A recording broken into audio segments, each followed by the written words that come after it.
Welcome to the CGI Canada podcast, where we've curated the finest sermons, lectures, and podcast episodes from congregations across Canada and the U.S. In a world that often feels overwhelming, delving into the teachings of God provides both clarity and guidance for leading a more fulfilling and godly life. Through our compilation, we aim to offer insights and a blueprint for navigating life's challenges with faith and wisdom. We hope you find inspiration and enlightenment in the content we've assembled for you. So point one is to seek God and surrender to Him. And the first scripture that we have is titled, this section is titled, Following the Road to Life. And again, that reminds us immediately of what Christ talks about, where he says that there are two roads. There's a road to destruction and a road to life.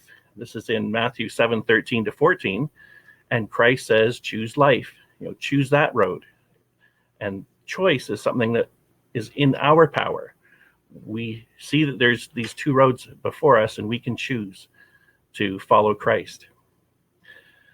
So the scripture reference that we'd like to cover right now is Genesis 18, verses 20-33. Genesis 18, verses 20-33. And it says, And the Lord said, because of the outcry against Sodom and Gomorrah is great, and because their sin is very grave, I will go down now and see whether they have done altogether according to the outcry against it that's come to me. And if not, I will know. And in verse 22, then the men turned away from there and went toward Sodom, but Abraham stood before the Eternal. And Abraham came near and said, would you also destroy the righteous with the wicked? Suppose there were 50 righteous in the city. Would you also destroy the place and spare it for the 50 righteous that were in it? And this is interesting that Abraham had enough of a relationship with God that he's offering petition on behalf of those people that lived in Sodom. Specifically, he might be thinking of his nephew Lot and his family, but it shows that Abraham and God have this relationship where Abraham is able to approach him and talk to God about this. And verse 24, it says, suppose there are 50 within the city, would you also destroy the place and not spare it for 50 righteous that were in it? Far be it from you to do such a thing as this, to slay the righteous with the wicked, so that the righteous would be as the wicked. Far be it from you. Shall not the judge of all the earth do right? So Abraham employs a bit of psychology with God, and he knows that God is righteous and God is an awesome judge, and that we all, fall before God as our judge, and we seek that God is going to be fair, and he wouldn't destroy righteous people at the same time. And so Abraham, with what he knows of God, he just reminds God of these qualities that God is renowned for. And in verse 26, it says, so the Lord said, if I find in Sodom 50 righteous within the city, then I will spare all the place for their sakes.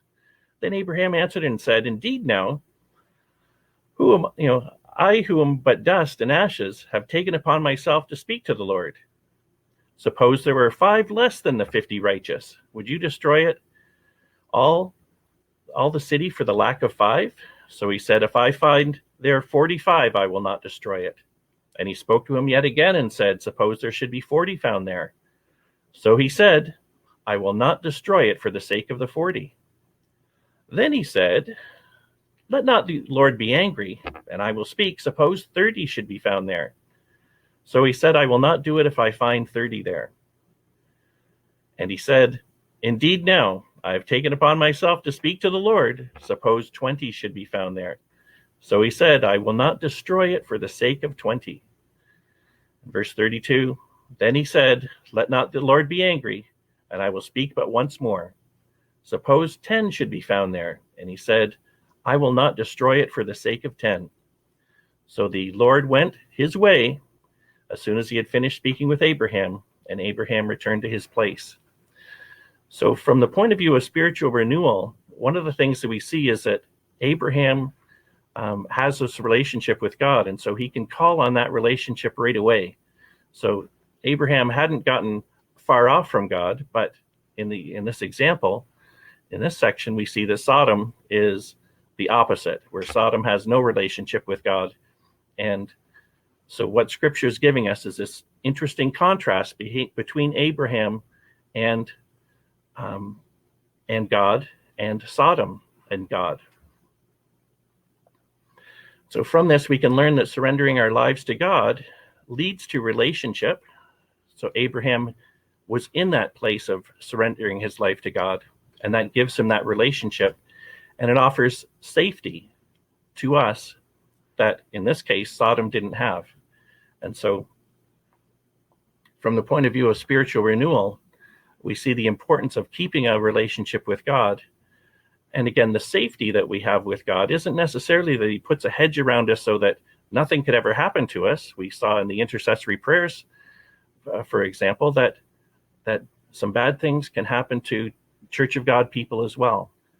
But the important thing is that we have God that we can go to, that we can petition, and in this particular case, surrendering our lives to God, as Abraham does, enables us to have that relationship. Thank you for listening to this episode of the CGI Canada podcast. See you next time.